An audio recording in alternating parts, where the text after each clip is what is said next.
सादर प्रणाम। मैं हूं हिमांशु द्विवेदी और हमारी खास पेशकश चर्चा में आपका स्वागत है। आज चर्चा का हमारा विषय है वैक्सीनेशन, तीसरा चरण, अभाव का ग्रहण, जिसका सीधा संबंध केंद्र सरकार की घोषणा और आशंका भरे परिणामों से है। केंद्र ने कहा था कि भारत में 1 मई से 18 साल से ज्यादा उम्र के लोगों को वैक्सीन लगाई जाएगी। कोरोना को हराने के लिए सरकार यह मानकर चल रही है कि वैक्सीनेशन अभियान में तेजी लाकर ही महामारी से निजात मिल पाएगी। लेकिन इस वैक्सीनेशन की सफलता को लेकर सवाल उठ खड़े हुए हैं और ये सवाल कई विषयों के साथ में जुड़े हुए हैं। सबसे पहला सवाल तो वैक्सीनेशन की उपलब्धता को लेकर है। वैक्सीन के संदर्भ में कुल 7 करोड़ की करीब डोजेज इस समय प्रति माह तैयार होते हैं। वैक्सीन के अंतर्गत तकरीबन 80 करोड़ भारतवासियों को यह लगाया जाना है। अब तक कुल 13 करोड़ डोज लगाए जा चुके हैं। 160 करोड़ डोजेस की देश को जरूरत है। जो उत्पादन है और जो टारगेट है उसके बीच में कोई परस्पर समानता नहीं है। क्या यह वैक्सीनेशन कार्यक्रम 1.5 साल 2 साल तक चलाकर हम उपलब्धि को हासिल करेंगे? यह सवाल लोगों के जहन में है। कंपनियां दावा कर रही हैं कि हम अपनी उत्पादन क्षमता बढ़ाने जा रहे हैं, लेकिन वह उत्पादन क्षमता कब बढ़ेगी, कब मिलेगी, इस पर सवाल है। दूसरा महत्वपूर्ण सवाल जो उठ खड़ा हुआ है वो वैक्सीन की कीमत के संदर्भ में है। केंद्र सरकार को जो वैक्सीन 150 रुपए में मिल रही है वो राज्य सरकारों को पहले 400 और 600 रुपए और निजी अस्पतालों को क्रमशः 800 और 1200 रुपए तक मिलने की बात कही जा रही थी। सीरम इंस्टीट्यूट ने आज फैसला लिया है, उसने 100 रुपए की छूट दे दी है राज्य सरकारों को। केंद्र को वो जो 150 रुपए में वैक्सीन देती है, राज्य सरकारों के संदर्भ में उसने उदारता का प्रदर्शन करते हुए, जैसा पूनावाला ने कहा है, हमारा जेस्चर है और उसके तहत अब हम इसे 300 रुपए में उपलब्ध करा देंगे। लेकिन राज्य इस कीमत को लेकर सवाल उठा रहे हैं। वो देश जहां पर पिछले लंबे समय से हर बात के संदर्भ में कहा जाता है एक देश एक tax, one nation one taxation, one nation one election, उस देश के अंदर एक वैक्सीन के संदर्भ में अलग अलग दामों को लेकर विपक्ष निशाने पर सरकार को ले रहा है। आज हम इसी मसले पर बात करेंगे कि यह वैक्सीनेशन कार्यक्रम जो कोरोना की लड़ाई में सबसे अहम हथियार साबित हो सकता है, ऐसा विशेषज्ञ मानते हैं, उसको लेकर ये अंतर्विरोध की स्थितियां क्यों बनी हुई हैं, क्यों केंद्र सरकार का रवैया इसके संदर्भ में जन भावनाओं को संतुष्ट करता हुआ प्रतीत नहीं हो रहा है, समझने की कोशिश करेंगे। कई खास मेहमान इस चर्चा का हिस्सा बनने के लिए हमारे साथ मौजूद हैं, उनसे आपका परिचय भी कराते हैं और इस अहम मसले के चर्चा के माध्यम से किसी नतीजे पर पहुंचने की कोशिश भी करते हैं। लेकिन ये सारा सिलसिला हम शुरू करें उससे पहले समय है आज के विचार सूत्र का। हमारा विचार सूत्र ऐसी दुविधा की परिस्थितियों में बड़ी आसानी से राष्ट्रपिता महात्मा गांधी के लिखे हुए को पढ़कर मिल जाता है। उन्होंने इस संदर्भ में भी हमें बड़ी ही खूबसूरत बात कही। उन्होंने लिखा कि हम अपनी पीठ स्वयं नहीं देख सकते, किंतु अगर दूसरे इसे देखकर गंदगी की बात हमें बताएं तो हम उसे सुनना भी नहीं चाहते। महात्मा गांधी ने जो यह बात कही थी वो वर्तमान सरकारों के संदर्भ में बड़ी सटीक बैठती है। सरकारें अपनी प्रशंसा चाहती हैं और सरकार की खामी के संदर्भ में अगर कोई बताने की कोशिश करता है, सरकार के दोष को दिखाने की कोशिश करता है, सरकार की चूक की ओर ध्यान आकर्षित करने की कोशिश करता है, तो सरकारें उसे सुनना भी नहीं चाहती हैं, बल्कि जो उसे सुनाने की कोशिश करता है उसे ठीक भी कर देना चाहती हैं। यह बात चाहे केंद्र के संदर्भ में हो या राज्यों के संदर्भ में, अमूमन सत्ता के चरित्र इसी प्रकार से आजादी के बाद देश में देखने को मिल रहे हैं। इसकी रोशनी में अब हम अपनी बात को विस्तार देने की कोशिश करते हैं।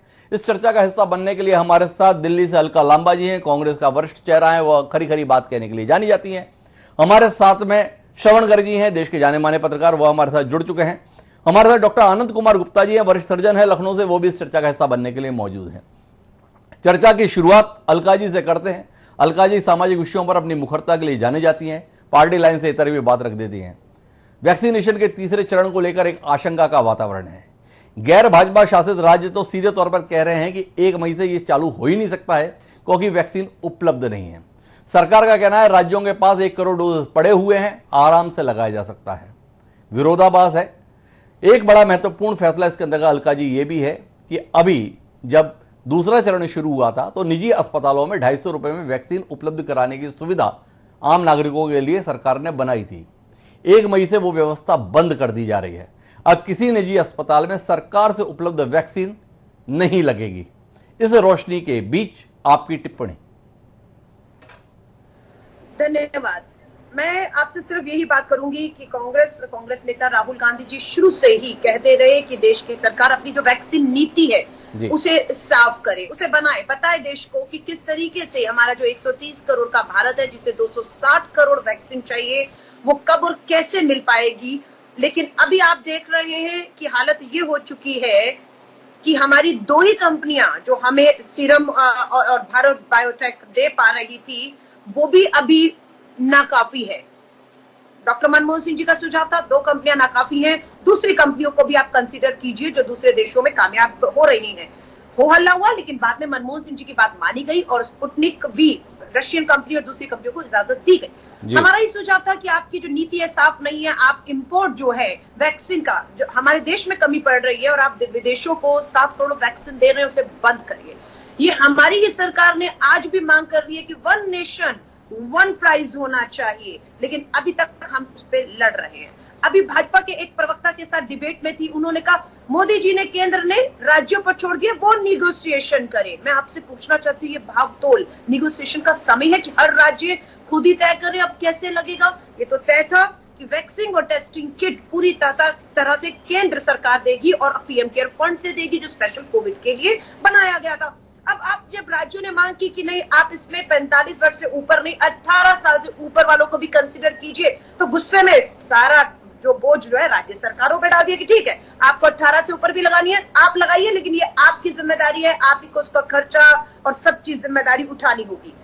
तय कर दिया कि आप 1 मई से 18 साल से ऊपर वालों को तीसरे चरण का लगेगा। आज हकीकत सबके सामने, हर राज्य वैक्सीन मांग रहे हैं और सीरम इंस्टीट्यूट ने महाराष्ट्र को लिखकर दे दिया कि 15 मई से पहले, आप कह दीजिए 1 मई से खुल गया है, आप रजिस्ट्रेशन करा लीजिए, लेकिन 15 मई से पहले वैक्सीन आपको नहीं मिलेगा। और आप कीमतों की बात करें तो सीरम इंडिया ने, पूनावाला ने अभी घोषणा की है कि जो वो भारत सरकार को 150 रुपए में प्रति वैक्सीन दे रहा था, राज्य सरकारों को 400 के जो दूसरे निजी अस्पतालों को 600 में अभी एहसान किया है कि हमने 100 रुपया सीधा कम करके अब राज्यों को 400 नहीं 300 मिलेगा। 100 रुपए का एक टीके में मुनाफा सूची कितना है?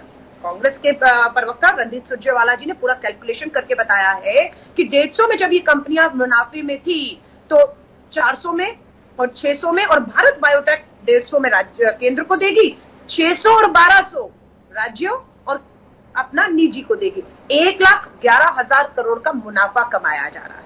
मैं आपसे पूछना चाहूंगी, आपके दर्शकों से, आपदा में अवसर तक ठीक था, लेकिन आपदा में मुनाफाखोरी ये कहां तक जायज है? और मैं उन 80 करोड़ की बात कर रही हूँ हिमांशु जी, बस यहीं पर अपनी बात खत्म करूंगी। 80 करोड़ उन लोगों के लिए मांग रहे हैं मुफ्त वैक्सीन, जिनको आप मुफ्त राशन दे रहे हैं, जो गरीब है, जो राशन तक 2-3 रुपए किलो वाला सरकारी नहीं खरीद पा रहा, जिन्हें आप मुफ्त राशन दे रहे हैं, उनके लिए हम ये आवाज बंद कर, विपक्ष और कांग्रेस कह रहा है कि उन्हें मुफ्त वैक्सीन का आप जो है करिए। तो उन्होंने कहा राज्य मुफ्त करें, हमारी तो ठीक है, छत्तीसगढ़ की सरकार हो, हमारी राजस्थान, पंजाब, हमारे सहयोगी दल झारखंड की बात करें या महाराष्ट्र की, मुफ्त वैक्सीन की घोषणा कर दी, पर वैक्सीन तो मिले, सारा बोझ वो लेने को तैयार है, लेकिन वैक्सीन तो मिले, ये अलका जी आप कह रहे हैं। मैं एक सवाल आपसे करना चाहता हूं और वो इस संदर्भ में है कि प्रधानमंत्री नरेंद्र मोदी की राजनीति को आपने नजदीकी से देखा है, वो जनता की भावनाओं को देखते हुए फैसले लेने के लिए जाने जाते हैं, पर इस बार उनके जो फैसले हैं वो कहीं उलझ रहे हैं।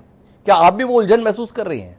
जो सरकार ये दावा करती है कि उसने 20 लाख करोड़ का पैकेज इस महामारी के दौर में देश की अर्थव्यवस्था में लोगों को उबारने के लिए दिया है, जो सरकार ये बताती है कि उसने 80 करोड़ परिवारों को 6 महीने 8 महीने का मुफ्त राशन उपलब्ध कराया है, जिस सरकार के द्वारा यह बताया जाता है कि वह 9 करोड़ किसानों के खाते में हर महीने 6,000 रुपए डाल रही है, वो सरकार अपने देशवासियों को ही, कुल 2/3 आबादी, 140 करोड़ की आबादी देश की मानी जाती है, उसमें 80 करोड़ लोगों को वैक्सीन लगाने के संदर्भ में हथियार डालती हुई दिखाई दे रही है।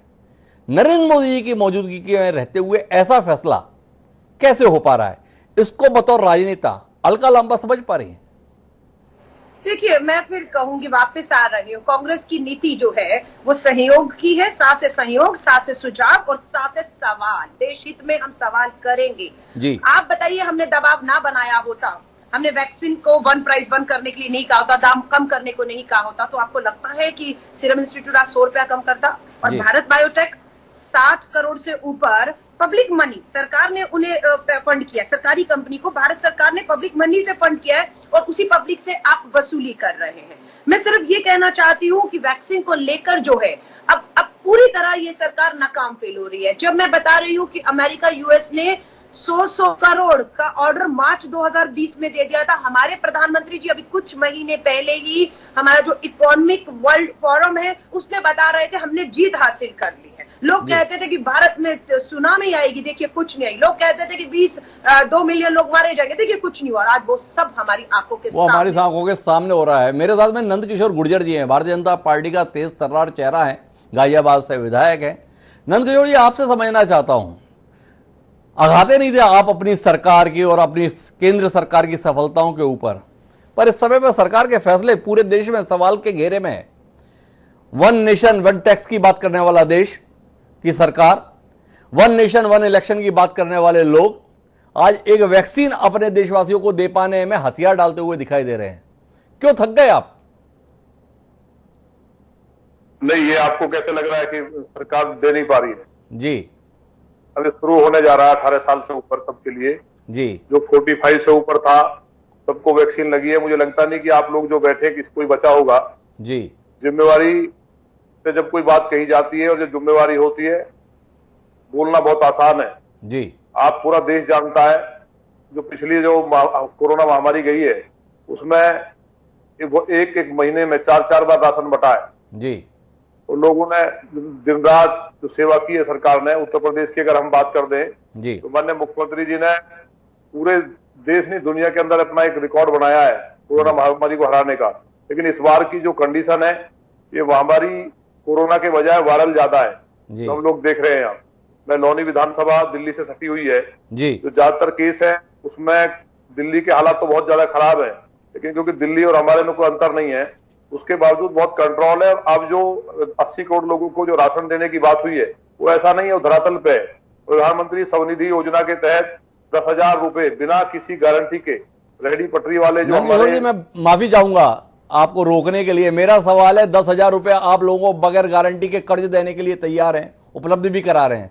सवाल जो है वो वैक्सीन के संदर्भ में है। हमारा आज का कार्यक्रम वैक्सीन उपलब्ध करा पाने में आपकी केंद्र सरकार ने हथियार क्यों डाल दिए, पूरा देश पूछ रहा है। लोग जानना चाहते हैं कि आप इस देशवासियों के लिए 300 रुपए प्रति व्यक्ति भी खर्च करने के लिए तैयार नहीं है। 2 डोज 300 रुपए में लगते हैं इस देश के नागरिकों के संदर्भ में। जो सरकार ये बताती है कि हम $5 ट्रिलियन की अर्थव्यवस्था बनाने जा रहे हैं देश को, देश मजबूती के इस मुकाम पे पहुंच रहा है, वो इस महामारी के दौर में अपने देशवासियों को सुरक्षित रखने के लिए 300 रुपए खर्च करने में भी हाथ खड़े कर दे रहा है। क्या कहेंगे इसके लिए? कोई शर्मिंदगी है इसके संदर्भ में हम लोगों को? वैक्सीन तो फ्री लग रही है, कौन कह रहा है पैसे की बात? वैक्सीन तमाम जितने हॉस्पिटल्स हैं कहां उसमें पैसे लिए गए हैं? जो प्राइवेट हॉस्पिटल है उनकी बात अलग है। सरकार तो अपनी तरफ से जो कर रही है वो पूरा देश देखता है। नंद किशोर जी, आप कुछ पड़बड़ नहीं रहे क्या? आप जितनी आसानी से यह बात बोल दी है। राज्य सरकारों को कह दिया गया है कि 18 से 45 साल के संदर्भ में वैक्सीन आपको खरीदनी होगी। जो केंद्र सरकार को वैक्सीन 150 रुपए में मिलती है, कंपनियां खुलेआम उसके रेट 300 रुपए और 600 रुपए राज्य सरकारों पर थोप रही हैं। निजी अस्पतालों के संदर्भ में उसके रेट 600 रुपए और 1200 रुपए कर रही हैं। देश में राज्य की सरकारें सीटी स्कैन का रेट तय कर रही हैं, अस्पताल में बिस्तर का रेट तय कर रही हैं, अस्पताल में ऑक्सीजन के सिलेंडर का रेट तय कर रही हैं। और देश की सरकार, केंद्र की सरकार वैक्सीन के संदर्भ में रेट तय कर पाने में नाकाम है। इतनी लाचार, इतनी कमजोर सरकार क्यों साबित हो रही है आपकी? लोग जानना चाहते हैं। कुछ कहेंगे लीलूराम जी? आप जैसा मजबूत नेता कुछ कह पाएगा इस पे? जी नंद किशोर जी, उनका इंतजार कर रहा था बोलने का। ऐसा नहीं है, 18 से 45 की शुरू हुआ है। तो इस तरह का अगर कहीं कंपनियां गड़बड़ कर रही हैं तो उन पर निश्चित रूप से कार्रवाई होगी। और ये आवाज आपने उठाई है, ये आवाज जरूर माने प्रधानमंत्री जी ऐसा नहीं है, पूरे संवेदनशील है। और जिस तरह से उन्होंने इस महामारी को निपटा और 2 वैक्सीन देने का काम किया दुनिया को, वो दुनिया के सामने उदाहरण है। लेकिन मैं भी ये देख रहा हूं कि जिस तरह की मौत हो रही है, इसमें हम कोई राजनीतिक बात करने के मूड में भी नहीं है। हमारा बहुत ज्यादा हालात, आज अभी मैं हॉस्पिटल से होके आया हूँ, ऑक्सीजन की व्यवस्था कराई है। कहने के लिए बहुत आसान है, लेकिन जो स्थिति जो विकट देश के सामने आई है, ऐसा किसी को कल्पना नहीं थी। उसकी पूरी तैयारी से लगी हुई है सरकार। नंद किशोर जी की बात से एक बात स्पष्ट है कि नंद किशोर जी भी समझ नहीं पा रहे हैं कि ये सरकार कर क्या रही है। अगर इस प्रकार के विरोधाभास हैं तो हमारी सरकार बर्दाश्त नहीं करेंगे, मोदी जी बर्दाश्त नहीं करेंगे। पर जो कुछ भी घट रहा है वो तो देश देख ही रहा है। मैं इस बातचीत के सिलसिले में आनंद कुमार जी के पास जाऊं, उससे पहले श्रवण गर्ग जी के पास जाना चाहता हूं। और इसलिए जाना चाहता हूं कि इस देश के परिदृश्य के संदर्भ में कैसा महसूस कर रहे हों जैसे वरिष्ठ पत्रकार आज के दौर में, जिस सरकार के संदर्भ में यह बताया जा रहा है। एक श्रवण जी, आपसे सवाल करूं उससे पहले एक खबर साझा करने तो टाइम मैगजीन के अंदर एक आलेख छपा जिसमें काफी क्रिटिसिज्म किया गया इस दूसरी लहर के संदर्भ में सरकार के तौर तरीकों को लेकर, और उसका पुनर्प्रकाशन ऑस्ट्रेलिया के भी एक प्रकाशन ने कर दिया। तो भारत के हाई कमीशन ने उसका प्रतिवाद में बाकायदा एक पत्र लिख दिया कि आपने ये लिख कैसे दिया बेसलेस किस्म का, और उसी में यह बताया गया है कि भारत ने तो इतनी बड़ी भूमिका निभाई है, तकरीबन 6 करोड़ 60 लाख वैक्सीन 80 देशों को हमने इस दौरान उपहार स्वरूप भेंट किए हैं। जिस देश की सरकार ने विदेशों में उदारता व्यक्त करते हुए 6 करोड़ 60 लाख निःशुल्क वैक्सीन उपलब्ध कराई है, वह सरकार अपने देशवासियों को इस महामारी के दौर में सुरक्षित रखने के लिए पैसा खर्च करने के लिए तैयार नहीं है। इस पृष्ठभूमि में और श्रवण जी आपकी टिप्पणी। देखिए, जो ऑस्ट्रेलियन ने जो प्रकाशित किया वो भी मैंने देखा है जी। जो वहाँ के हाई कमिश्नर ने जो चिट्ठी लिखी वो भी मैंने पढ़ी है जी, और लोगों को भी पढ़ाई है। मैं केवल 2-3 चीज़ें आपसे शेयर करना चाहता हूँ, क्योंकि मैं काफ़ी आलोचना के साथ ही चीज़ों को लिख भी रहा हूँ और देख भी रहा हूँ, पर मैं एक थोड़ा सा अलग नज़रिया आपके साथ शेयर करना चाहता हूँ। वो नज़रिया एक तो ये है कि ये जो भारतीय जनता पार्टी के जो लोग हैं, जो समर्थक हैं प्रधानमंत्री के, वो सबसे ज्यादा देश का और प्रधानमंत्री का नुकसान कर रहे हैं। ये जो चरणों में लौटकर माननीय से शुरू करना और माननीय पे खत्म करना, ये प्रधानमंत्री की गरिमा को और उनके काम को ओछा कर रहा है। जी। इतना कहना तो ठीक है कि प्रधानमंत्री लगे हुए हैं और निश्चित रूप से दिख रहे हैं वो कर रहे हुए, पर जिस तरह से ये तमाम लोग बचाव कर रहे हैं वो राष्ट्रीय शर्म की बात है। एक राष्ट्रीय संकट के समय इनके समर्थकों की जो भाषा है बचाव में, वो राष्ट्रीय शर्म है। अगर ये लोगों के साथ दुख में भागीदारी करें और सहमति व्यक्त करें कि हाँ कुछ कमी है, कुछ गलतियां हैं और उसके लिए सबको मिलकर काम करना चाहिए, और सरकार भी कर रही है और विपक्षी हुकूमतें भी कर रही हैं, तो एक नए तरह का विश्वास पैदा होता है। एक तो ये बात है मेरी जी। मैं इस बात को मानने के लिए कतई तैयार नहीं हूं कि प्रधानमंत्री कुछ नहीं कर रहे हैं, कर रहे हैं। ये मुद्दा अलग है कि वो काफी विलंब से कर रहे हैं, और जो चीज उनको काफी पहले करना थी वो अब कर रहे हैं। ये गलतफहमी और हुई है, ये अमेरिका में भी हुई है। अगर आप अमेरिका का इतिहास देखें जी, तो ट्रंप के जमाने में जो वहां नुकसान हुआ, जाने गई, सबसे ज्यादा जाने अमेरिका में गई, क्योंकि ट्रंप ने चीजों को समझने में गलती की, कोरोना को समझने में गलती की, सोशल डिस्टेंसिंग को समझने में गलती की, मास्क को लगाने में गलती की, वैक्सीन को प्रमोट करने में गलती की, वैक्सीन को खरीदने में गलती की। दुनिया भर में हुआ है ये जी। मैं कोई भारत को एक्सेप्शन नहीं मानता हूं। जी। पहली चीज, हमको ये थोड़ा सा अब कम करना चाहिए। मैं खुद भी चाहता हूं कि ये कम करें, क्योंकि मैं ऐसा मानता हूं कि एक राष्ट्रीय संकट है ये। छत्तीसगढ़ की आपने बात कही, एक हॉस्पिटल में जीवित महिला को मृत बता दिया गया। 1-2 महीने की बच्ची की मैंने खबर देखी आपके यहाँ, वो मर गई जी। कांग्रेस की हुकूमतों में क्या हो रहा है वो भी हम देख रहे हैं जी। जिस समय कोरोना चल रहा था तब आपके छत्तीसगढ़ के मुख्यमंत्री असम में चुनाव की कमान संभाले हुए थे जी। और राज्य को यह नहीं पता था कि भूपेश बघेल किसको कमान देकर गए हैं, उनकी अनुपस्थिति में शासन कौन चला रहा है। तो मेरा एक तो मानना यह है कि वैक्सीन का संकट है, केवल 10% लोगों को वैक्सीन लगा है। जी। कुल अभी तक 14 करोड़ लोगों को, 14.19 करोड़ लोगों को वैक्सीन लगा है, और जो टेस्टिंग हुई है वो भी 12 करोड़ लोगों के करीब की हुई है। मतलब हर 10 में एक की टेस्टिंग हुई है और हर 10 में एक में लगभग में वैक्सीनेशन हुआ है जी। वैक्सीन का संकट है और वो हमारे यहाँ नहीं है, सब जगह है। हमारी जो सरकार है उसका जो अहंकार है और जो एक किस्म की राजनीतिक तानाशाही है कि जो कर रहे हैं वो ठीक कर रहे हैं और जो कर रहे हैं हम ही करेंगे, ऐसे राष्ट्रीय संकट में सभी दलों को साथ लेकर चलना, देश को साथ लेकर चलना और सबके साथ चीजों को बांट कर चलना, सबको सही जानकारी देना।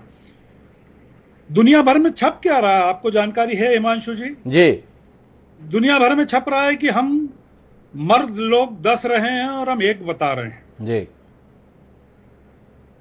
अब आप बताइए कि मरने वालों के आंकड़े हम क्यों छुपा रहे हैं? कोई ये युद्ध हो रहा है किसी पड़ोसी मुल्क से कि हम अपनी कैजुअलिटीज को कम बता रहे हैं? तमाम चीजें हो रही है। लोगों से जो झूठ बोला जा रहा है सरकारों के द्वारा, जी, उसमें कांग्रेस की सरकारें भी झूठ बोल रही हैं और भारतीय जनता पार्टी की सरकारें भी झूठ बोल रही हैं। जी। तो ये जो झूठ का बिजनेस है, अलका जी मना कर रहे हैं कि झूठ नहीं बोल रहे हैं। आप छत्तीसगढ़ में बता सकते हैं हिमांशु जी की क्या हकीकत है और क्या बताया जा रहा है, कितनी मौतें हैं, कितने टेस्ट हैं और कितने बिस्तर हैं, कितने आईसीयूज हैं, सारे आंकड़े उपलब्ध हैं जी। मैं उसमें बहस में नहीं जाना चाहता। मैं किसी का बचाव नहीं कर रहा हूं और किसी पर आक्रमण नहीं कर रहा हूं। मैं केवल ये कह रहा हूं कि हमको शुरुआत कहां से करें। जी। वैक्सीन की शॉर्टेज है, ऑक्सीजन की शॉर्टेज है। आप क्या गिनाना चाहते हैं, आप कैसे आगे बढ़ना चाहते हैं और प्रधानमंत्री इस देश को आगे कैसे ले जाना चाहते हैं? जब सब कुछ तबाह हो जाएगा उसके बाद वो चीजों को स्वीकार करेंगे और कहेंगे कि अभी से वो बात करना शुरू करें और लोगों के साथ इस समस्या का हल करना शुरू करें।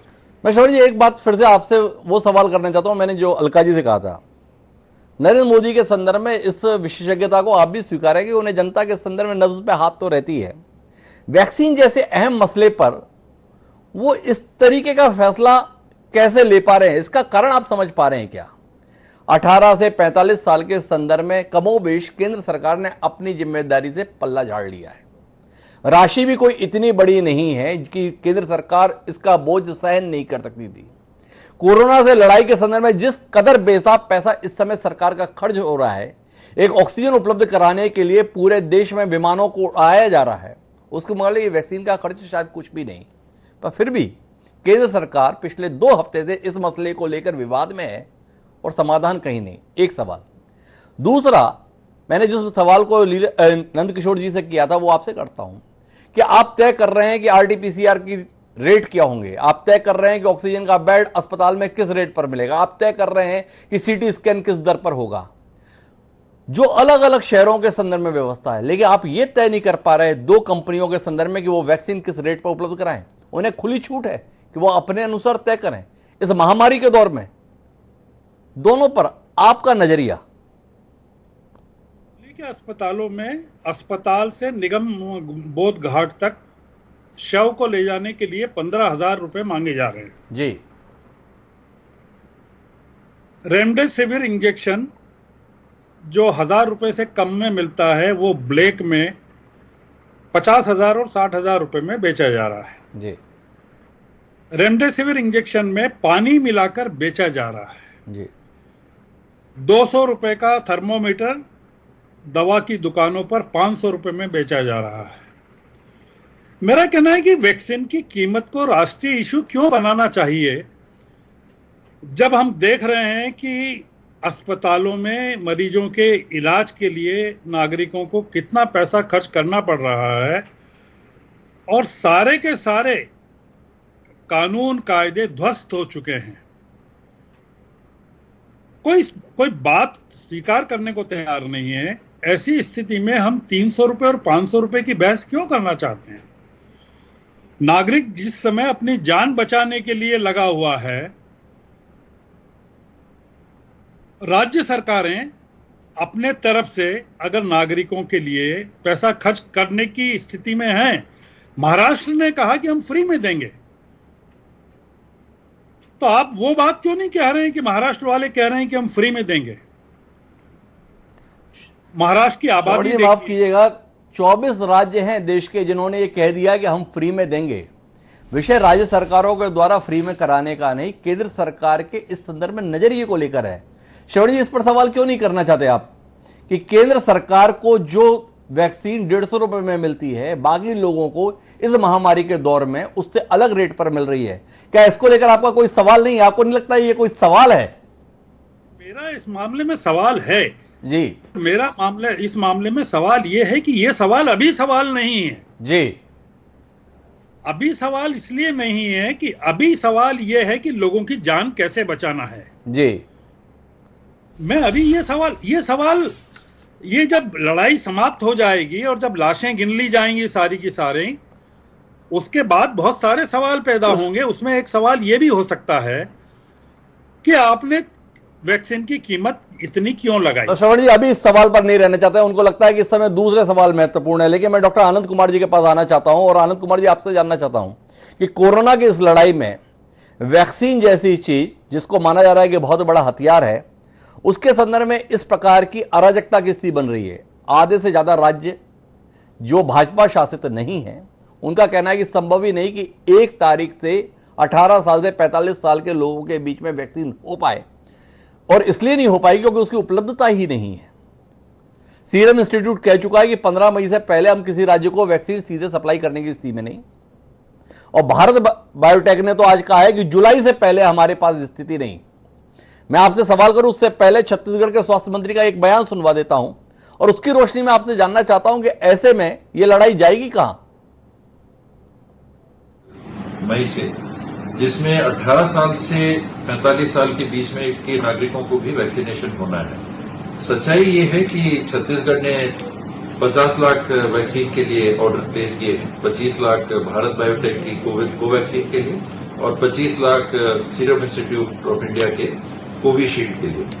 इसमें सीरम इंस्टीट्यूट ऑफ इंडिया की तरफ से अभी तक कोई जवाब नहीं आया है, वो दे सकेंगे नहीं दे सकेंगे, क्या करेंगे क्या नहीं करेंगे। और भारत बायोटेक की तरफ से कंफर्मेशन आ गया है कि हम 25 लाख दे देंगे आपको, लेकिन जुलाई के आखिरी तक देंगे। और इसमें अभी जो उन्होंने शेड्यूल भेजा है वो 3 लाख मई में, 10 लाख जून में और 12 लाख जुलाई में। 3 लाख अगर आप मई में दे रहे हैं तो एक साथ कब दे सकते हैं? फिर आप जून का आप हमको 10 लाख देंगे तो कब देंगे, ताकि हम वैक्सीनेशन ड्राइव उस हिसाब से चालू करें। ये कुल मिलाकर टीएस सिंहदेव जी की ने वस्तु स्थिति बताई है। मुझे जाना था डॉक्टर आनंद कुमार जी के पास, लेकिन उनके साथ शायद कोई तकनीकी इशू है, मैं वापस कोशिश करूंगा। जी आनंद जी, आप मेरी आवाज सुन पा रहे हैं? आनंद जी हाँ, अब आ रही है। जी आनंद जी, आपसे जानना चाहूंगा कि 18 से 45 साल के संदर्भ में दावा किया जा रहा है कि 1 तारीख से हम वैक्सीनेशन शुरू करेंगे। वैक्सीन है नहीं, वैक्सीन शुरू होगी कैसे? क्या आपको लगता है बतौर चिकित्सक कि वैक्सीन के संदर्भ में जिस प्रकार की व्यवस्था बननी चाहिए थी, हम वैसी व्यवस्था बना पाने में सफल रहे? जी, व्यवस्थाएं तो सरकारें देख रही हैं, उस पर मेरा तो कोई कमेंट नहीं है जी। लेकिन हम चिकित्सक अपने वैक्सीनेशन सेंटर को तैयार रखे हैं। कोविन ऐप में रजिस्ट्रेशन हो रहे हैं और हम लोग सब तैयार हैं और पब्लिक भी तैयार है कि हम लोग आएंगे और हम लोग वैक्सीनेशन करेंगे। जो सुविधा हम लोगों ने 60 साल से ऊपर वालों को, फिर 45 से 60 वालों को दी है, उसके लिए हम तैयार हैं। वैक्सीन को उपलब्धता, उसका कास्ट, उसकी रेट, वो सब सरकारों के हिस्से में है, उसमें हम चिकित्सकों को कोई रोल नहीं है। आनंद जी, निजी क्षेत्र के जितने भी वैक्सीनेशन सेंटर है वो 1 तारीख से बंद हो रहे हैं, क्योंकि 1 तारीख के बाद में अगर निजी सेंटर्स को, निजी हॉस्पिटल को अगर वैक्सीनेशन करना है तो उन्हें डायरेक्ट कंपनियों से खरीदना होगा। क्या आपको नहीं लगता और जो टारगेट है उस टारगेट तक पहुंचना मुश्किल होगा? जी बिल्कुल, प्रदीप तो यही होता है। अभी सरकार को देखना होगा कि वो उस रेट में उपलब्ध कराएं जिस रेट पर पब्लिक खरीदने को तैयार होगी। भारत की पब्लिक को अभी तक फ्री मिला है और कहते हैं कि जब रेट ज्यादा होगा, 1200 रुपए की अगर वैक्सीन मिलेगी, 800 रुपए की मिलेगी, तो लेकिन ये भी देखना पड़ेगा कि सरकार अगर ये चाहती है कि जो अफोर्डेबल है जी, वो कहते हैं कि पेमेंट कर दें, ये भी प्राइवेट देश के लिए दान ही होगा। तो अफोर्डेबल ही जाएंगे प्राइवेट में, बाकी को सरकार के पास आना है सरकारी वैक्सीनेशन सेंटर पर जी। और वहां पर राज्य सरकार, क्योंकि हेल्थ का इशू राज्य सरकार कहलाता है और राज्य सरकार अपने संसाधन से, केंद्र सरकार की मदद से या जिस भी तरीके से वो अगर उपलब्ध कराती है तो पब्लिक का हित होगा। अरे डॉक्टर साहब, एक और सवाल आपसे करता हूं, ये वैक्सीनेशन कार्यक्रम निजी सेंटर्स में जब बंद होगा हॉस्पिटल में 2 दिन बाद, तो ये लड़ाई कितनी मजबूत या कितनी कमजोर होगी? सरकार इस पर नजर रखे होगी, उन लोगों के रिएक्शंस पर नजर रखे होगी और वो पूरी कोशिश करेगी हर प्रदेश की सरकार कि उसके प्रदेशवासियों का हित किसमें सुरक्षित है और कैसे उसको लाई। सरकार ही कुछ करेगी, ऐसी उम्मीद के साथ में डॉक्टर आनंद कुमार जी हैं। अलका जी कोई हस्तक्षेप करने जा रहे थे, पहले उनका हस्तक्षेप सुनते हैं, फिर उनसे पूछने के लिए कुछ सवाल हैं जो श्रवण जी की बातचीत से निकल कर आते हैं। जी अलका जी, पहले आपका हस्तक्षेप।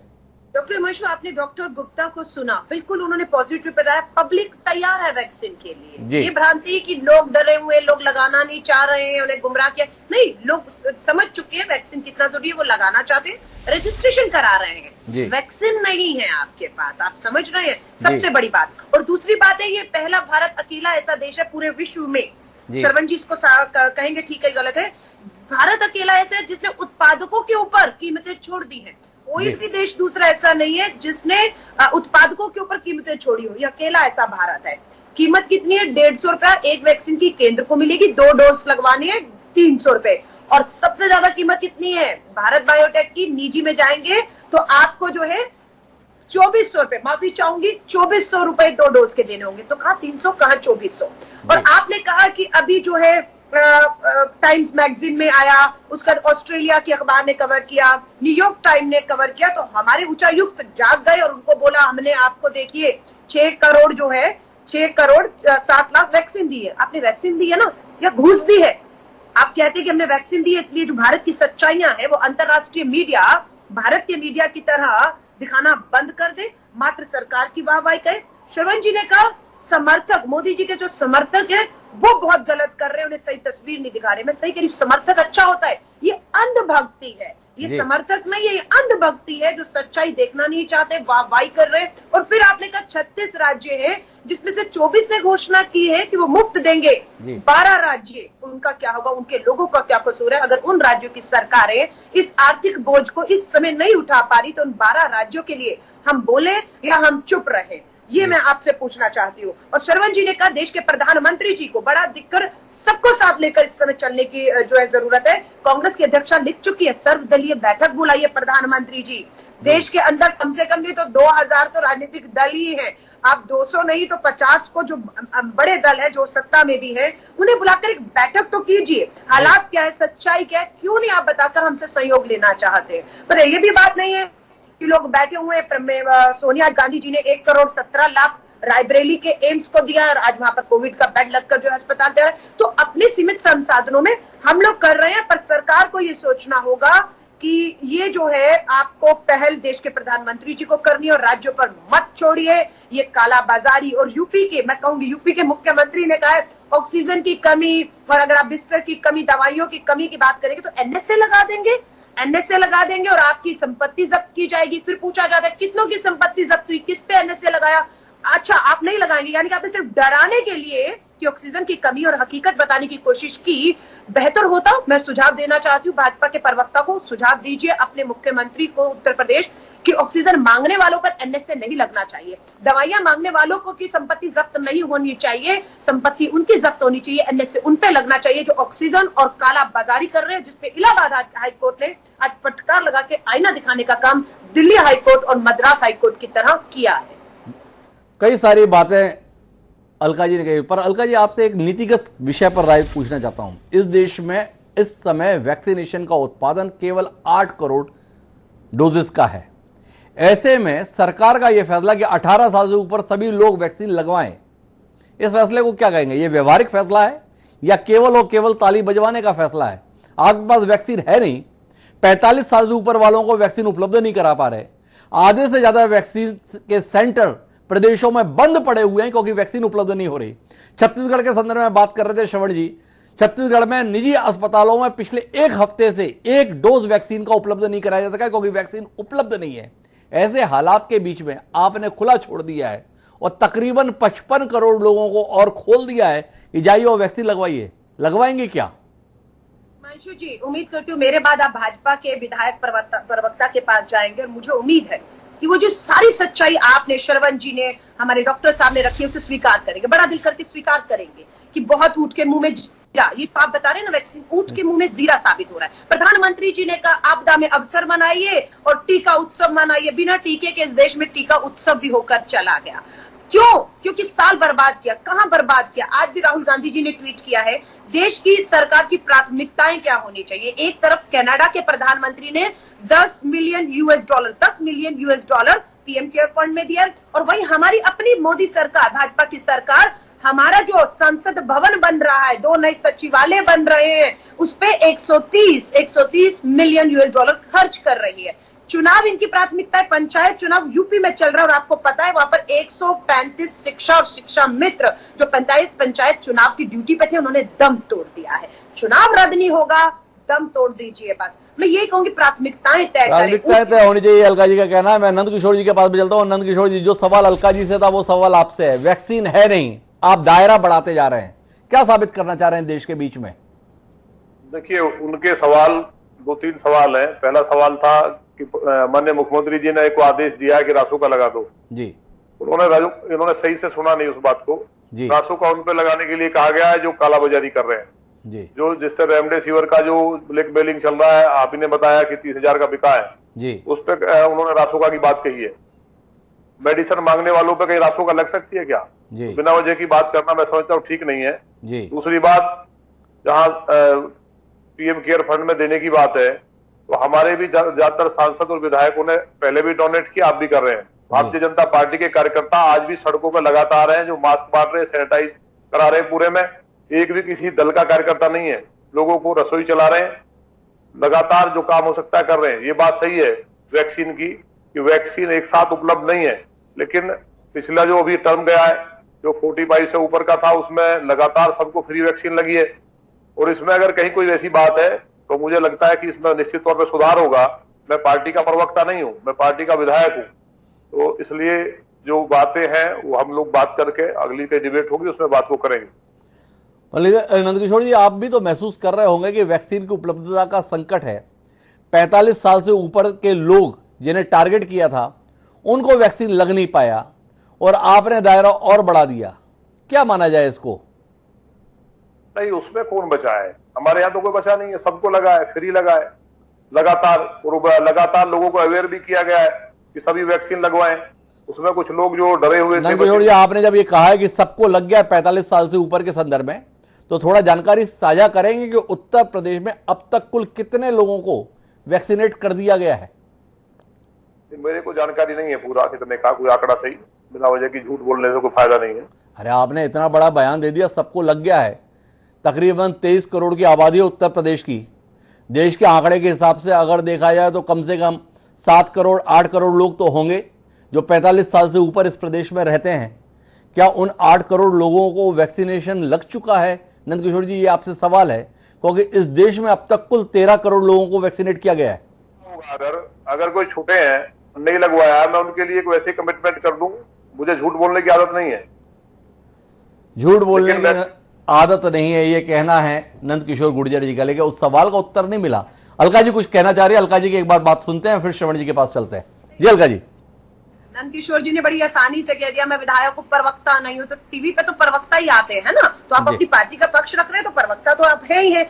और दूसरी बार इन्होंने कहा सबको लग गया है। अब सबको लग गया में कहते हैं, मैं कैसे बोलूं 20 करोड़ को? यूपी में आपने ठीक है 22 करोड़ है, 2 करोड़ को नहीं लगा, सबको मतलब 20 बोल दीजिए, 10 करोड़ बोलिए, कुछ तो बोलिए। आप कह रहे हैं झूठ नहीं बोलूंगा, आपने जगह सबको लग गया है, तो ये तो सबसे बड़ा झूठ आपने बोल दिया। माफी मांग लीजिए कि मैंने गलत बोल दिया कि सबको लग गया है, सच में सबको नहीं लगा है, कह दीजिए ना। इसमें शर्म क्या है? मैं सिर्फ ये पूछना चाहती हूँ। प्रधानमंत्री जी ने आज ट्वीट किया 4 बजे, क्या ट्वीट किया कि 500 ऑक्सीजन प्लांट जो है वो हम लगाने जा रहे हैं। आज ट्वीट किया है, कितने दिनों के बाद? 15 महीनों के बाद। 15 महीनों के बाद पूरा 20 निकल गया, 21 में महामारी अपने सुनामी आई हुई है। प्रधानमंत्री ट्वीट करे 500 प्लांट लगेंगे जी। अब क्यों ना प्रधानमंत्री जी से पूछे, क्यों 1 साल की देरी कर दी, क्यों लोगों को मौत के मुंह में झोंक दिया आपकी इस देरी ने? कई सवाल है अलका जी के पास सवालों की कमी नहीं रहती है, लेकिन दिक्कत यह है कि उनको उत्तर आसानी से मिलते नहीं है। लेकिन मैं श्रवण जी के पास जाता हूं, जिनका पहले यह मानना था कि इस समय कीमत में लेकर सवाल क्यों कर रहे हो, कीमत में सवाल छोड़ देते हैं श्रवण जी। इस संदर्भ में तो कोई रोशनी दीजिए ना। ये 18 साल से खोल दिया गया है, 45 साल से ऊपर वालों को उपलब्ध नहीं करा पा रहे थे, 80 करोड़ लोगों को वैक्सीन उपलब्ध होना चाहिए, 160 करोड़ डोजेस की जरूरत है, उत्पादन क्षमता आज की तारीख में 8 करोड़ है। यह फैसला बद इंतजामी, ब्लैक मार्केटिंग की स्थितियां निर्मित नहीं करेगी। इस देश में रेमडेसिविर के संदर्भ में आप ही बता रहे थे 40,000 50,000 में बिक रहा है। आप ही बता रहे थे ऑक्सीजन किस तरीके से मारामारी की स्थिति है। क्या इस देश को तैयार हो जाना चाहिए अगले हफ्ते से वैक्सीन के संदर्भ में, महामारी मारामारी के संदर्भ में, कालाबाजारी के संदर्भ में?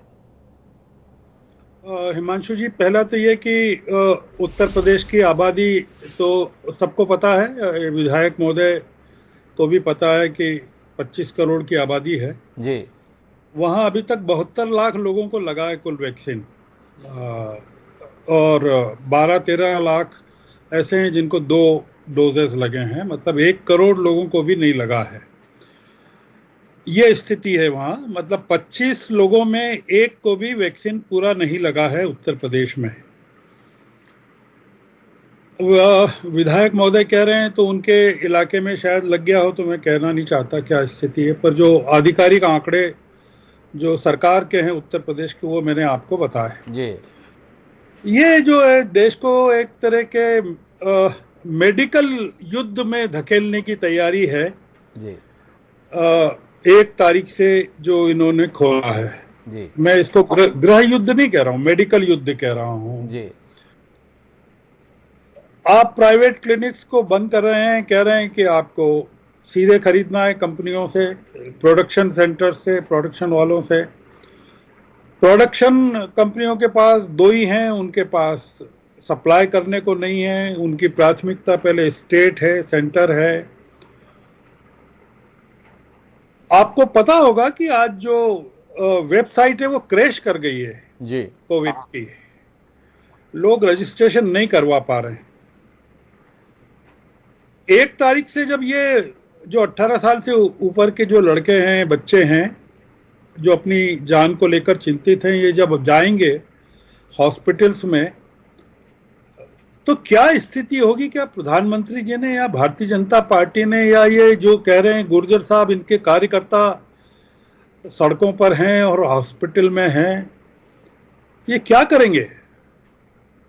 ये एक अनावश्यक रूप से एक गैर जरूरी तौर पर देश को एक ऐसी युद्ध में डाल रहे हैं जिसको किस तरह की त्रासदी में लोगों को डाल रहे हैं। ये कौन से इनके, आप हर्षवर्धन के ट्वीट्स देखिए जी, वो चापलूसी से भरे हुए हैं जी, चमचागिरी। दुनिया का एक जगह एक देश में 6 लोग मर गए ऑक्सीजन की कमी से, और उसने वहां के मंत्री ने इस्तीफा दे दिया जी। हमारे यहाँ के पीयूष गोयल प्रधानमंत्री के ट्वीट को रीट्वीट कर रहे हैं और चापलूसी कर रहे हैं। देश जिस समय संकट में है, ये लोग प्रधानमंत्री जी की आरती उतार रहे हैं। ये लोग ये नहीं समझ रहे हैं कि ये प्रधानमंत्री जी को गड्ढे में डाल रहे हैं। ये प्रधानमंत्री जी के सामने अगर मुंह खोलकर हकीकत बताएं कि सर ऐसी स्थिति है, तो उससे प्रधानमंत्री जी का फायदा होगा। अगर स्वास्थ्य मंत्री देश के प्रधानमंत्री को कहे कि सर ये 1 तारीख से नहीं खोलना चाहिए, अभी स्थिति नहीं है, हम पहले छोटे छोटे राज्यों में खोलेंगे जहां जरूरत कम है और जहां हम पूरा का पूरा कैपेसिटी को पहुंचा सकते हैं, तो समझ में आता है। आपका एक एक राज्य जो है एक एक यूरोप और अमेरिका देश के बराबर है जी। अमेरिका की आबादी के लगभग बराबर है उत्तराखंड और उत्तर प्रदेश की आबादी को मिला लिया जाए तो जी। तो क्या रहे हैं ये लोग? एक तो गलती इन्होंने जो की वो अपने आप में उजागर है जी। ये बता रही हैं मुख्यमंत्री जी ने जो कहा है वो जी। ऑक्सीजन शॉर्टेज, सीज प्रॉपर्टी वगैरह जो कह रहे हैं जी, स्प्रेडिंग रूमर्स आदित्यनाथ कह रहे हैं जी। तो अभी तो लोगों का ये कहना है कि देश में मोदी ज्यादा बेहतर है प्रधानमंत्री के तौर पर जी। अगर योगी हो गए तो पूरा तबाही गैस चेंबर में पूरे देश को डाल देंगे। तो ये एक बड़ा दुर्भाग्य ये है कि जो नीतियां हैं वो ठीक है, आप ऑक्सीजन कर लीजिए ना पहले जी। दुनिया भर से ऑक्सीजन आ रही है, आप लोगों को जिंदा तो रख दीजिए वैक्सीनेशन के लिए जी। अब जिंदा ही नहीं रहेंगे लोग तो आप वैक्सीनेट किसको करेंगे? वैक्सीनेट किसको करेंगे? श्रवण जी इस बात से इत्तेफाक रखते हैं कि जो 18 साल के संदर्भ में खोला गया है ये चिकित्सकीय युद्ध की और देश को धकेलने की कोशिश है, आने वाले समय में एक अराजकता की स्थिति बनेगी। डॉक्टर आनंद कुमार जी, आप पिछली बार के सवालों के संदर्भ में यह था कि ये तो सरकारें देखें, पर इस सवाल को आप अनदेखा करना चाहेंगे या एड्रेस करना चाहेंगे? इस देश के सम्मानीय नागरिक हैं, चिकित्सा जैसे पेशे से जुड़े हुए हैं, मरीजों की बेतहाशा संख्या किस तरीके की अव्यवस्था को जन्म देती है आप इससे अनभिज्ञ नहीं होंगे। अचानक ये 18 साल से ऊपर के संदर्भ में क्या वैक्सीन की उपलब्धता, क्या व्यवस्थाएं ऐसी हैं कि ये वाकई संभव है या वाकई हम आने वाले समय में एक बड़ी परेशानी की ओर बढ़ने जा रहे हैं? जी, इसमें तो यही है कि अवेलेबिलिटी अगर वाकई शॉर्टेज है जैसा डिस्कशन में बाहर आ रहा है जी, तो इस पर तो सरकार को ध्यान देना चाहिए कि अगर कॉस्ट इफेक्टिव वैक्सीन, सुलभ वैक्सीन नहीं उपलब्ध होगी तो हम प्रोग्राम कैसे चलाएंगे? और प्रोग्राम का फेल्योर हमारे देश को और डिप्रेशन में लाएगा कि हम वैक्सीनेशन भी नहीं पा रहे हैं और इलाज तो नहीं पा रहे हैं। जहां तक रही ऑक्सीजन के प्लांट की, ऑक्सीजन का प्लांट हेल्थ इशू तो हमेशा राज्य सरकार कर रहा है जी। उनको सेंसिटिव होना चाहिए था। मुझको याद है कि पिछले साल ही, एग्जैक्ट महीना नहीं याद है, लेकिन सेंट्रल सरकार ने सर्कुलर सारे स्टेट्स को लिखा था कि आप अपने यहाँ ऑक्सीजन की व्यवस्था के लिए ऑक्सीजन प्लांट लगाएं। कहाँ सोती रहे स्टेट्स गवर्नमेंट मुझे नहीं मालूम। और रेमडेसिविर की बात है, रेमडेसिविर के लिए बार बार हर चैनल पर और विभिन्न स्रोतों से, प्रिंट मीडिया से कहा जा रहा है कि रेमडेसिविर कोई जीवन रक्षक दवाई नहीं है, लेकिन पब्लिक व्हाट्सएप मीडिया से, व्हाट्सएप यूनिवर्सिटी से सीख करके कि उसको 10वें दिन 15वें दिन वो भर्ती कराता है और सोचता है रेमडेसिविर लग जाएगा तो प्राण बच जाएंगे, वेंटिलेटर बच जाएगा, बैकअप बच जाएगा। सबको फिर से बता दे रहा हूँ कि ये एंटीवायरल दवा है, बहुत प्रभावी दवा नहीं है। 90% से जब इसका ऑक्सीजन नीचे आ जाता है और केवल 5वें से 9वें दिन के बीच में अगर मिलती है तो ट्राई किया सकता है, इसके अलावा इसका कोई रोल नहीं है। और ज्यादातर मरीज आज 10वें 12वें 15वें दिन भर्ती होते हैं, तब तक घर में बैठे बैठे वो SpO2 तक नहीं नापते कि उनको 90 से नीचे आ रहा है, उनको तुरंत मेडिकल फैसिलिटी चाहिए। और जिसके पास संसाधन है वो 94-95 में भर्ती हो रहा है, जिसको होम ट्रीटमेंट में ठीक किया सकता है। तो पैनिसिटी पब्लिक में कम होना ही चाहिए कि किस लेवल तक वो घर पर रहे और डॉक्टरों से व्हाट्सएप पे या वीडियो कॉलिंग से अपने संदर्भ में इलाज करे और किसके नीचे को जरूर बिस्तर मिले। हर आदमी संसाधन ढूंढता रहा है, जिसके पास जरा भी है मनी पावर, मैन पावर, कुछ भी, उसमें गरीबों का संसाधन छूटा है। आज भी मैं देखता हूँ डॉक्टरों में करके जिसके पास प्रेशर है, प्रेशर राजनीति करा करके वो बिस्तर छीन लेता है और जो गरीब है उसको बिस्तर नहीं मिल पा रहा, उसको बिस्तर नहीं मिल पाता। आनंद जी ने कुछ बुनियादी सवालों को आपसे साझा किया है, लेकिन अलका जी उन मुद्दों पर बात करना चाहती हैं जिनके संदर्भ में नंद किशोर गुर्जर जी खारिज कर रहे थे कि ऐसा कैसे हो सकता है, ऐसा कैसे बोला जा सकता है। अलका जी दस्तावेजी सबूत लेकर बैठी हैं, अलका जी के पास चलता हूं, वो दस्तावेजी सबूत दर्शकों के साथ साझा करता हूं, कोशिश करता हूं नंद किशोर गुर्जर जी उसके बाद कुछ कहेंगे, अलका जी की जिज्ञासाओं का समाधान करेंगे। जी अलका जी, आपके दर्शकों को कह दिया हम झूठ बोल रहे थे। अभी मैं द हिंदू की न्यूज का कटिंग दिखा रही हूँ और अखबार उत्तर प्रदेश की सब में छपा है। क्या छपा है? ऑक्सीजन शॉर्टेज हो रही है वहां पर, seize property of those spreading rumour, Yogi Adityanath. Priyanka ji उसके बाद ट्वीट करती हैं, लिखती हैं, प्रियंका गांधी जी का ट्वीट है, मुख्यमंत्री जी पूरे उत्तर प्रदेश में ऑक्सीजन इमरजेंसी है, आपको मेरे ऊपर केस लगाना है, संपत्ति मेरी जब्त करनी है, मुझ पे NSA लगाना है तो अवश्य लगा दीजिए, मगर भगवान के लिए स्थिति की गंभीरता को पहचानिए और तुरंत लोगों की जान बचाने का काम करिए। सारे अखबारों में लिखा था। भाजपा के नेता ने बड़ी आसानी से कह दिया नहीं नहीं वो तो जो ऑक्सीजन की कालाबाजारी कर रहे हैं और वैक्सीन की उसके लिए बोल रहे हैं। डॉक्टर साहब ने साफ कहा है जो अप्रोच लगा रहा है ना, नेताओं तक पहुंच रहा है या पैसा है उससे सुविधा मिल रही है, तो डॉक्टर साहब सच्चाई बता रहे हैं ना। और दिल्ली के अंदर तो यहां तक नौबत आ गई कि दिल्ली के मुख्यमंत्री ने हाई कोर्ट और सुप्रीम कोर्ट के दिल्ली के जजेस के लिए 5 सितारा होटल के कमरे बुक कर दिए।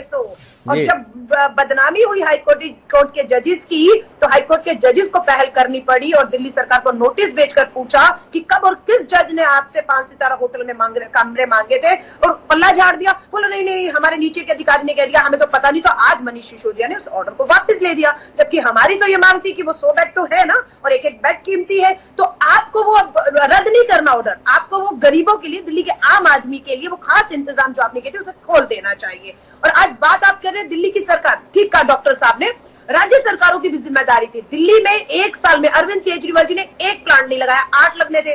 कहा कि पीएम केयर फंड से केंद्र के साथ लगाने थे, केंद्र ने सहयोग नहीं किया, तो आप बैठे क्यों रह गए? 70,000 करोड़ का आपका बजट है दिल्ली सरकार का, मात्र पैसों की कमी थी ना। अब 44 कैसे लग रहे हैं? 1 महीने में अब 44 लग रहे हैं। प्रधानमंत्री जी 550 लगा रहे हैं। लेकिन आप सवाल करेंगे तो आप राजनीति करेंगे।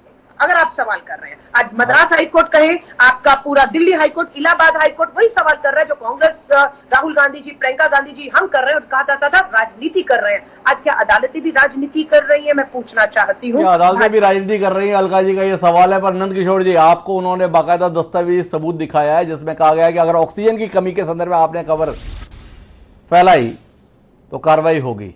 ऑक्सीजन की कमी नहीं है उत्तर प्रदेश में कहने के लिए क्या नंद किशोर गुर्जर जी जैसा जिम्मेदार विधायक तैयार है? देखिए, आप फिर उस बात को तोड़ के पेश कर रहे हैं जी। उसमें साफ कहा है कि जो लोग अफवाह फैलाएंगे, पैनिक क्रिएट करेंगे बिना कारण, हमारे पास व्यवस्थाएं हैं, हम हर व्यक्ति की मदद कर रहे हैं, तो जो अफवाह फैलाएंगे उनके लिए कहा है। नंद किशोर जी मेरा माफ कीजिएगा, हम तोड़ मरोड़ के प्रस्तुत कर रहे हैं। आपने कह दिया आगरा का वो दृश्य पूरी दुनिया देख रही है जिसमें एक महिला अपने बीमार पति को ऑटो में लेके दर दर घूमी है, ऑक्सीजन नहीं दिलवा पाई, अपने मुंह से सांस देने की कोशिश कर रही है एक कोविड पेशेंट को, जिसमें कहा जाता है 6 गज की दूरी जरूरी। इन हालात में है उत्तर प्रदेश। ऑक्सीजन के संदर्भ में किस प्रकार से लोग तरस रहे हैं, यह सच्चाई आप जैसा जनता के बीच में रहने वाला विधायक नहीं जानता। और अगर यह बात लोग बता रहे हैं कि ऑक्सीजन नहीं मिल रही, तो इसको अफवाह करार देते हुए आप उसमें कार्रवाई करेंगे, और इस पर अगर हम सवाल करेंगे तो ये तोड़ मरोड़ कर कहना हो जाएगा। देखिए, ऐसा नहीं है, कहीं ऐसा बवाल नहीं मचा है। ऑक्सीजन की सब जगह पूरी टीम बनी है। हमारे गाजियाबाद जिले के अंदर इतनी शानदार व्यवस्था प्रशासन ने की है। पूरे प्रदेश के अंदर माननीय मुख्यमंत्री जी खुद मॉनिटरिंग कर रहे हैं, सारे विधायक सांसद लगे हुए हैं, और उसके बावजूद जो इस तरह की अगर कोई अफवाह फैलाता है कि ऑक्सीजन नहीं है, लोग उसमें कालाबाजारी करके, अभी एक हॉस्पिटल में हमारे यहाँ संजय नगर में सरकारी हॉस्पिटल में कुछ लोगों ने गैस के सिलेंडर इकट्ठे कर लिए हैं।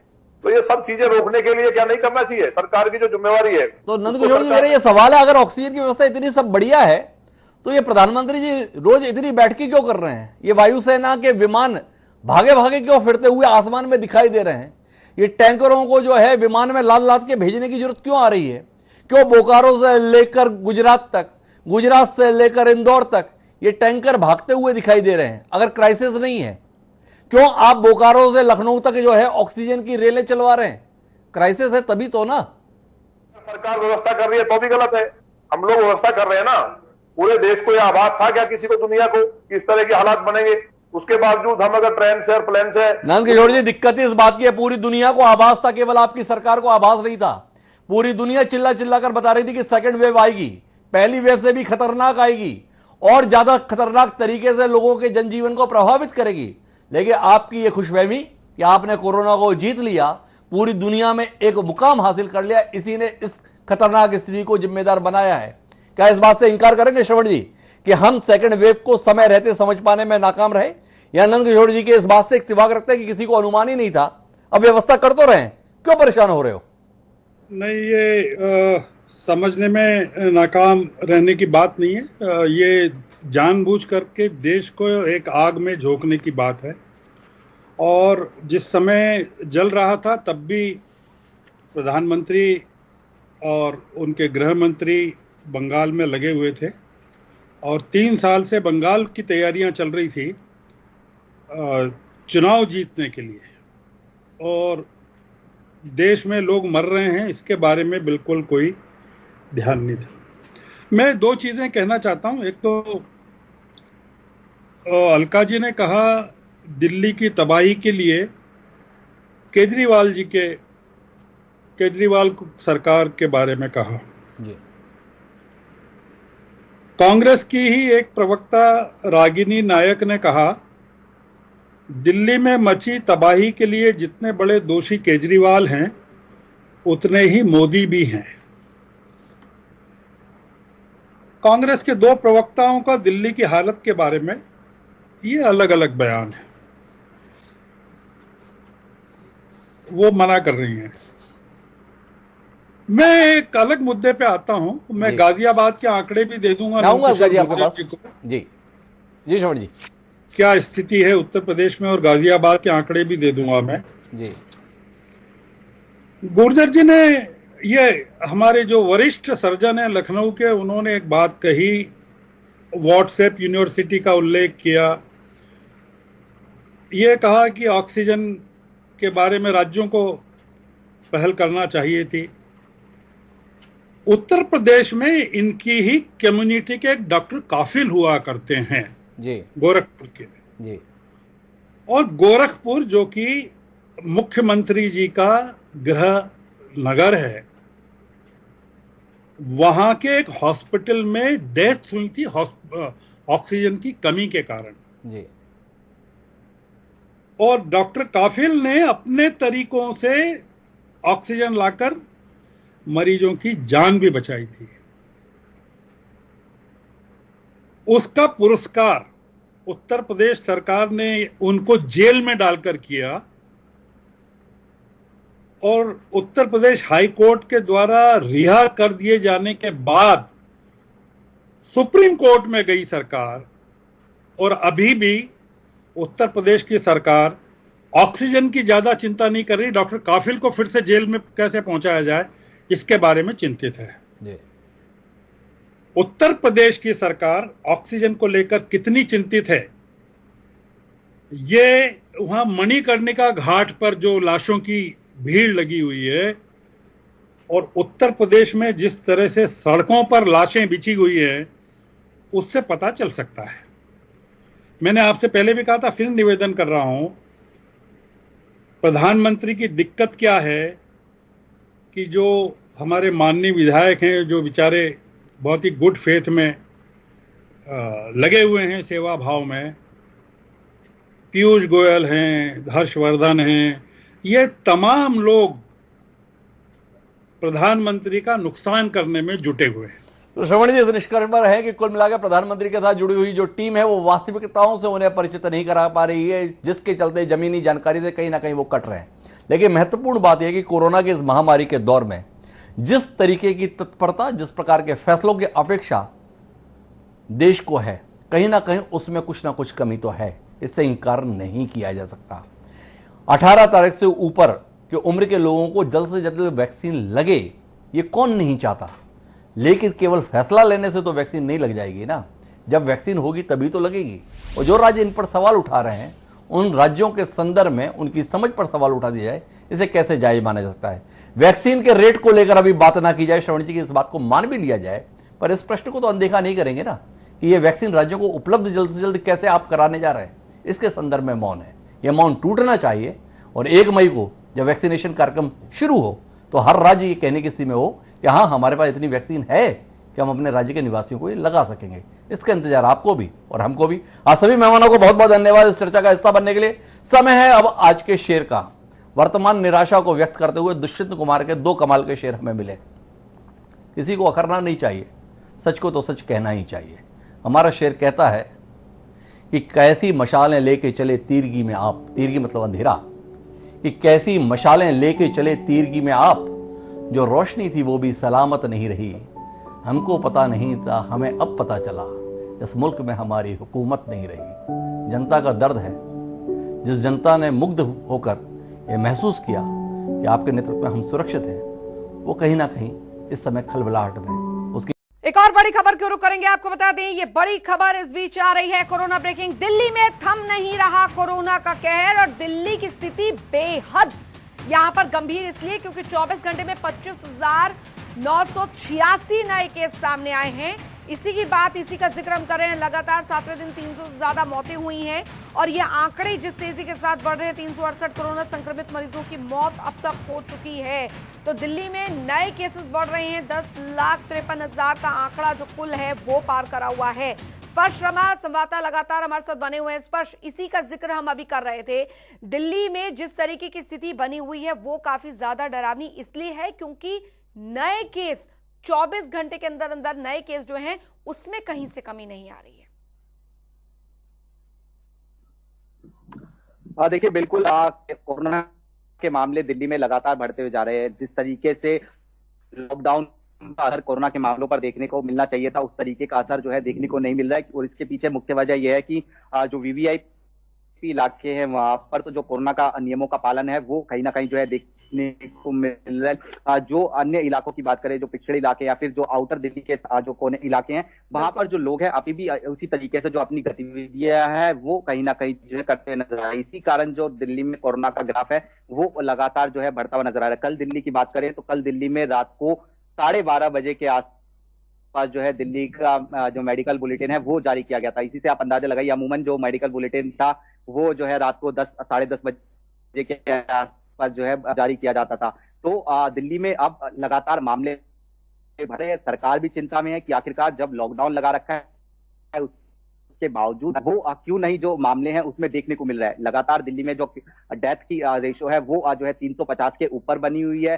शमशान घाटों में जगह नहीं है, हॉस्पिटलों में जगह नहीं मिल रही है लोगों को। तो किस तरीके से ये मामले जो है इसमें रफ्तार में लगाम लगाई जा सकती है, इसको लेकर दिल्ली सरकार को अभी और ज्यादा होगा कि किस तरीके से और ज्यादा सख्ती की जाए ताकि ये जो बिल्कुल हैं उन पर लगाम लगाई जा सके। बिल्कुल, चलिए बहुत बहुत शुक्रिया स्पर्श शर्मा इस तमाम जानकारी के लिए। तो करेंगे, इस बीच आ रही है एक बड़ी खबर की ओर। बता दें आपको एक बड़ी खबर, कोरोना ब्रेकिंग। 24 घंटे में मिले 3,79,257 पॉजिटिव केस। आपको बता दें इस वक्त की बड़ी खबर, 24 घंटे में 3,645 मरीजों ने जान गंवाई है। ये इस वक्त की बड़ी खबर। कोरोना से मौत का आंकड़ा भी 2 लाख के पार चला गया है।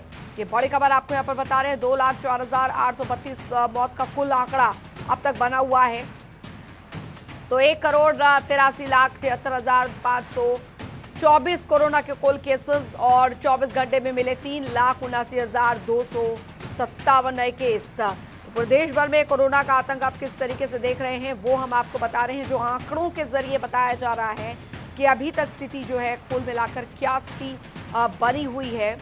और बता दें आपको 2,04,832 मौत का कुल आंकड़ा, देश भर का आंकड़ा ये हम आपको बता रहे हैं। 1,83,00,000 के पार कोरोना के कुल केसेस बने हुए हैं। पूरे देश भर में जो स्थिति है वो काफी ज्यादा गंभीर है। स्पर्श शर्मा संवाददाता हमारे साथ सीधे जुड़ गए हैं ज्यादा जानकारी के साथ।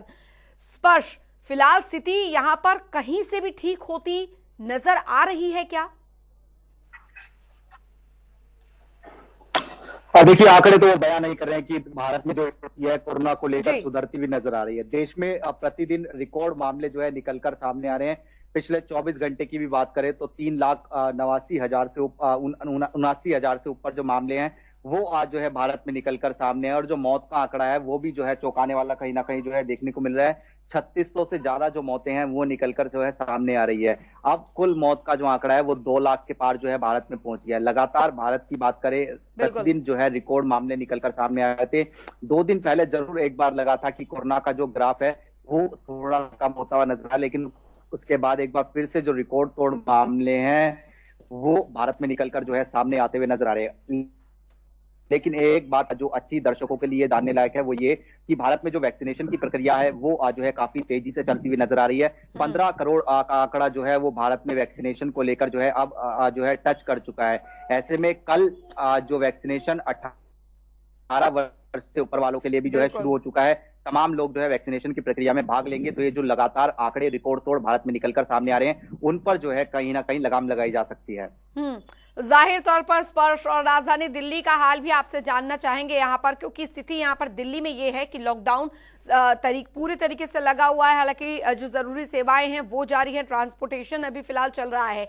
दिल्ली में नए केसेस में कितना सुधार आ रहा है, क्योंकि डेथ रेट तो ज्यादा यहाँ पर कम नहीं होता दिखा है अभी तक।